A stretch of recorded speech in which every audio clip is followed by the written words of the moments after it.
নির্মমভাবে সাধারণ জনগণকে হত্যা করার জন্য খুনি হাসিনাকে এই ভারত সরকারকে খুনি হাসিনাকে ফেরত দিতে হবে, যাতে তাকে আমরা বিচারের কাঠগড়ায় দাঁড় করাতে পারি এবং প্রত্যেকটি হত্যাকাণ্ডের জন্য তার বিচার এবং শাস্তি নিশ্চিত করতে পারি।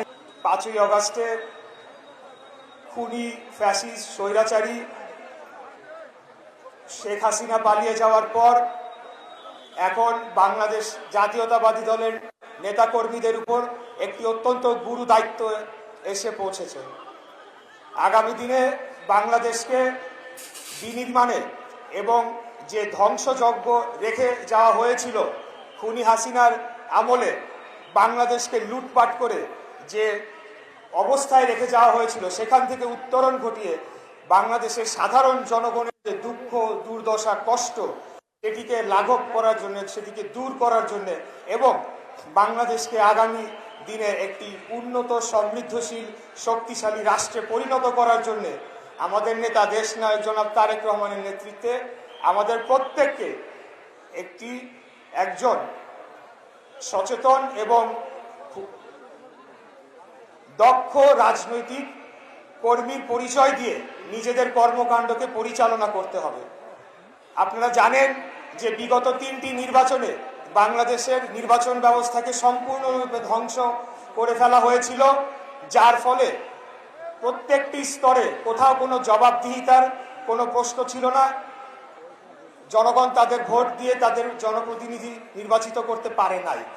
কিন্তু আগামী দিনে একটি তত্ত্বাবধায়ক সরকারের অধীনে একটি সুষ্ঠু, সঠিক, নিরপেক্ষ, গ্রহণযোগ্য, অন্তর্ভুক্তিমূলক নির্বাচন অনুষ্ঠিত হতে যাচ্ছে। সেই নির্বাচনে আমাদেরকে কঠিন পরীক্ষা দিতে হবে।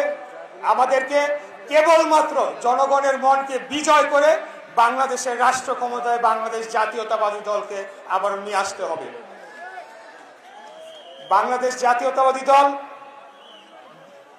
বাংলাদেশের রাষ্ট্র ক্ষমতায় আসবে এবং বাংলাদেশের জনগণের সকল যে সমস্যা রয়েছে সেগুলো দূর করার জন্য আমাদের নেতা দেশ নায়ক জনাব তারেক রহমানের নেতৃত্বে 31 দফার যে কর্মসূচি ঘোষণা করা হয়েছে সেটিকে বাস্তবায়নে আমরা সকলে কাঁধে কাঁধ মিলিয়ে কাজ করে যাব ইনশাআল্লাহ।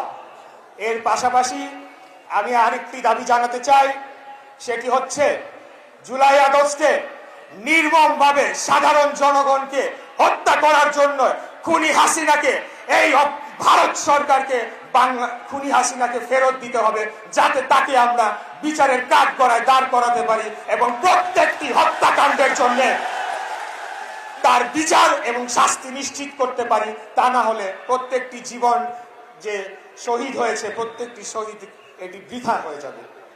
আর যদি আমরা এই বিচার না করতে পারি, যদি এই ফ্যাসিবাদের পুনর্জন্ম ঘটে, তাহলে আজকে হোক বা 20 বছর পরে হোক এরা ফেরত আসবে এবং তারা আরো ভয়ঙ্কর রূপে ফেরত এসে বাংলাদেশের একটি মৃত্যুপুরীতে পরিণত করবে।